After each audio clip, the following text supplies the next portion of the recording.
누가복음 12장 13절. 무리 중에 한 사람이 이르되 선생님 내 형을 명하여 유산을 나와 나누게 하소서 하니 이르시되 이 사람아 누가 나를 너희의 재판장이나 물건 나누는 자로 세웠느냐 하시고 그들에게 이르시되 삼가 모든 탐심을 물리치라 사람의 생명이 그 소유에 넉넉한 데 있지 아니하니라 하시고 또 비유로 그들에게 말하여 이르시되 한 부자가 그 밭에 소출이 풍성함에 그 심중에 생각하여 이르되 내가 곡식 쌓아둘 곳이 없으니 어찌할까 하고 또 이르되 내가 이렇게 하리라 내 곳간을 헐고 더 크게 짓고 내 모든 곡식과 물건을 거기 쌓아두리라. 또 내가 내 영혼에게 이르되 내 영혼아 여러 해 쓸 물건을 많이 쌓아두었으니 평안히 쉬고 먹고 마시고 즐거워하자 하리라 하되 하나님이 이르시되 어리석은 자여 오늘 밤에 내 영혼을 도로 찾으리니 그러면 내 준비한 것이 누구의 것이 되겠느냐 하셨으니 자기를 위하여 재물을 쌓아두고 하나님께 대하여 부유하지 아니 못한 자가 이와 같으니라. 아멘. 한 부자의 비유를 주님이 말씀하셨습니다. 그런데 그 비유를 말씀하신 이유가 어떤 사람이 예수님께 찾아와 요청합니다. 선생님, 내 형을 명하여 유산을 나와 명하게 나누게 내 형을 좀 설득해 주세요. 그런 요청을 예수님께 한 거예요. 그 사람이 얼마나 답답했으면 예수님께 나와서 그런 요청을 했을까요? 형이 얼마나 무례하고 얼마나 아나무인이고 자기만 아는 인간인지 아무도 몰라요. 정말 우리 형 나빠요. 그런 얘기를 한 거예요. 여러분, 형을 명해서 재산을 나누게 해달라고 요청한 그 사람은 예수님이 비유로 말한 익명의 그 어떤 사람이 아니라 어쩌면 우리의 모습이 아닌가 생각됩니다. 우리가 예수님 앞에 기도하는 모든 것들이 이 사람처럼 재산을 좀 나눠달라고 요청하는 그 요청처럼 황당하고 또 하나님을 우리의 어떤 기도든지 응답해 줘야 된다는 그런 생각을 하는 우리의 모습을 이 사람 속에서 우리는 오늘 발견해야 될 줄을 믿습니다. 하나님은 과연 내 기도를 들어주셔야 될까? 하나님은 지금 우리가 하나님을 향해서 어떤 생각을 가지고 하나님 앞에 요청하고 하나님 앞에 기도하고 하나님에게 나왔는지 주님이 오늘 우리에게 묻고 계신 거예요. 하나님을 단지 우리의 기도를 응답해 주시는 어떤 그런 알라딘의 요술램프와 같은 존재라고 생각한다면 그것은 하나님이 아니라 우리 조상들이 믿어왔던 산신령 아니면 큰 나무, 성황당 아니면 다른 이방신 우상이 되는 것입니다. 물론 예수님이 지금까지 너희가 내 이름으로 구하지 아니하였으나 구하라 그러면 내가 주겠다라고 말씀하셨을 때 구하라는 그 말씀 속에는 어떤 것이든지 포함되어 있습니다. 단지 주님이 그 말씀하실 때 나는 네가 어떤 기도를 하든지 내가 너를 들어주는 그런 그 심부름꾼이야 라고 말씀하신 것은 아니지요.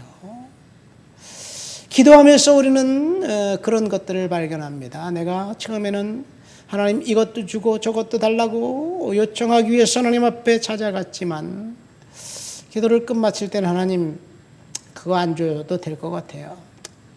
하나님이 지금 나에게 인내하라고 말씀하시는 것 같고 지금 하나님이 나에게 참으라고 말씀하시는 것 같은데 이번엔 내가 참을게요. 이번엔 내가 좀 분노를 사귀고 주님 앞에 정말 순종할게요. 그런 마음을 우리가 바꾸게 되기도 합니다. 진짜 기도자의 모습이 사실 이런 거예요. 성령이 우리와 함께 하시면 우리가 극심한 극한 상황 속에서 하나님 앞에 달라고 요청하고 기도하고 그런 것들, 그러지만 하나님이 뜻을 구하고 하나님을 높여드리는 그런 삶의 모습을 우리가 주님 앞에 보이기도 합니다. 이 세상 모든 만물이 하나님 것이기 때문에 하나님께서 들어주시고 응답해 주실 줄 믿습니다. 때가 되고 시간이 되면 이제 하나님께서 역사하실 시간이 되는 거예요. 그 전에 뭔가 조급해가지고 하나님 앞에 안달복달할 필요성이 없습니다. 물론 이 동생 형이 재산을 독차지하려고 욕심부리는 그 형 때문에 가족의 의가 상하고 그렇겠지요. 그렇다고 이 형과 싸우고 분쟁하는 것은 정당할까? 뭘 소송하는 사람들이 얼마나 많이 있습니까? 재산 문제 때문에 재산을 남겨주지 않았다면 의좋게 형제가 부모가 재산 많지도 않은 재산 남겨준 것 때문에 형제가 싸우는 것들을 많이 보게 됩니다. 그래서 뭐 요즘 사람들은 옛날에는 뭐 큰 아들에게 주고 뭐 그렇게 했지만 요즘은 아들 딸 구별 없이 n분의 1 하는 게 뭐 보통 통상이지요. 여러분, 이 세상에는 사실은 이 문제는 탐심의 문제, 탐욕의 문제를 주님이 다 이야기하고 있는 거예요. 이 15절의 말씀, 그들에게 이르시되 삼가 모든 탐심을 물리치라 사람의 생명이 그 소유에 넉넉한 데 있지 않다. 그 말씀을 하시면서 어리석은 부자 이야기를 합니다. 우리가 많이 가졌다고 만족하느냐? 사실 만족하기로 결정하기 전에는 우리는 만족할 수 없는 그런 사람의 마음이에요. 정말 우리의 마음을 나도 이해할 수가 없어요. 이 문제만 해결되면 근심이 없을 텐데 라고 생각해서 그 문제 때문에 올인하면서 하나님 앞에 근심하며 걱정하며 그 문제를 해결해달라고 딱 기도하고 그리고 열심히 살아서 그 문제가 해결되면 또 다른 더 큰 문제가 우리 앞에 딱 눈앞에 보이기 때문에 또 그 문제에 시달리면서 곤고한 삶을 살아가는 것이 인생의 모습이 아닌가 생각됩니다. 자, 중요한 것은 탐욕은 품으면 품을수록 점점 더 커지지만 주님 앞에 우리가 만족한 삶을 살기로 결단하면 초가삼간이라도 여간 채소를 먹으면서도 이제 행복할 수 있다는 것이 잠언의 이야기고 성경의 이야기고 또 우리들의 경험이 아닌가 생각됩니다. 두 번째, 오늘 본문을 통해서 이 비유 자체를 통해서 주시는 말씀은 이 부자가, 주님은 어리석은 부자라고 이야기했는데 이 부자가 돈을 많이 벌기 위해서 특별히 나쁜 짓을 저지르는 것이 없어요. 이 부자는 정말 열심히 일했어요. 땀 흘려 일했어요. 그리고 일한 것에 대가가 있었어요. 소출이 풍성했어요. 그래서 그가 생각한 거예요. 야, 떼부자 되겠네. 창고를 좀 더 지어야 되겠는데. 그렇게 생각하면서 혼자 생각하기를 내 영혼아 먹고 마시고 즐기자. 그런 생각을 하면서 창고를 더 만들어 놓으면 그러면 이제 넉넉할 거야. 그렇게 생각했습니다. 자기 자신을 위해서 열심히 일했지만 이 사람은 하나님에 대해서 조금도 관심이 없었던 사람이었어요.